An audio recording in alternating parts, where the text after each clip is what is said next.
Hello అండి, సున్నుండలు చేస్తున్నానండి.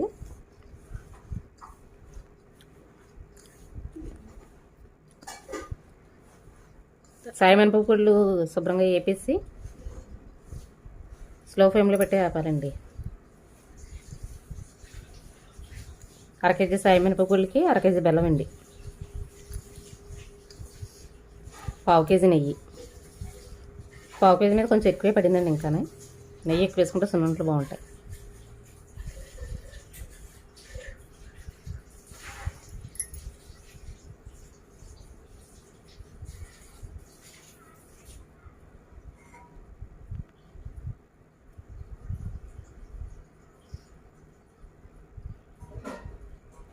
ఇలా గట్టిగా నొక్కోవాలండి ఉండ.